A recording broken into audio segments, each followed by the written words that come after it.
สบายดีมาเบิ่งฟาร์มจิริตบ้านหอมจอมทองเมืองหาดไซฟองนครหลวงเวียงจันทน์เนาะมาเบิ่งเคล็ดลับว่าเป็นหยังเฮ็ดจังได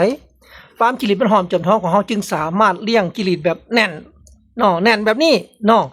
แต่โตใหญ่ไข่เต็มท้องอีกเนาะเวลาขายมาเนาะแล้วก็โตแตกไส้มีหน่อยฉะนั้นเนาะเคล็ดลับที่สามารถบอกได้ก็คืออาหารเสริมมิเนอรัลไบโอติกเนาะอาหารเสริมมิเนอรัลไบโอติกบวกกับความรู้ประสบการณ์เนาะที่เฮาได้หับมาจากการเลี้ยงมาแต่ละช่วงแต่ละล็อตเนาะบวกกับอาจารย์เสริมเนาะอาจารย์ที่เพิ่นให้ความรู้มาคืออาจารย์วรวัฒน์เนาะเจ้าของอาหารเสริมมิเนอรัลไบโอติกตัวนี้เนาะให้ความรู้มาเนาะบวกกับความเอาใจใส่ของเจ้าของฟาร์มเองเนาะผู้ใดสิเลี้ยงแนวใดก็อย่าแต่ฟาร์มจิริตบ้านหอมจอมทองของเฮานี้เสื้อมันเสื้อมือเสื้อถือเสื้อใจเพียงแต่อาหารเสริมมิเนอรัลไบโอติกตัวนี้เท่านั้นเนาะนี่แหละเนาะไผสิว่าแนวใดก็อย่าไผสิว่าดีบ่ดีก็อย่าแต่พวกเฮาใช้มาตลอดเนาะนับตั้งแต่เริ่มเลี้ยงจนถึงปัจจุบันนี้เนาะแล้วก็ต่อไปพวกเฮาใช้อาหารเสริมมิเนอรัลไบโอติกตัวนี้เนาะนี่แหละ1บ่วงแกงต่อหัวอาหาร10กิโลผสมให้กินตั้งแต่แรกเกิดจนเก็บขายเนาะเท่านั้นซื่อๆง่ายๆเนาะฟาร์มอื่นสิเป็นแนวใดบ่ฮู้จักแต่ฟาร์มจิริตบ้านหอมจอมทองเมืองหาดไซฟองนครหลวงเวียงจันทน์เบิ่งเด้อแตกวันที่5เดือน6มื้อนี้วันที่27เดือน6เนาะแตกวันที่5เดือน6มื้อนี้วันที่27เดือน6ปี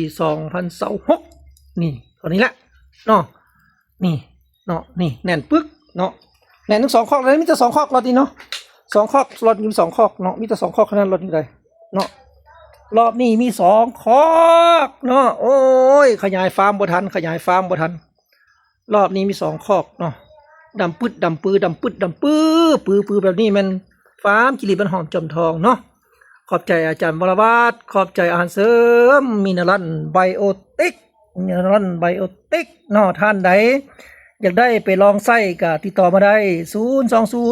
02055228945บริการส่งทั่วประเทศ1กิโล265,000กีบเท่านั้นเนาะ1กิโล265,000กีบเท่านั้นเนาะ1คอกใส่อยู่12บ่วงเนาะ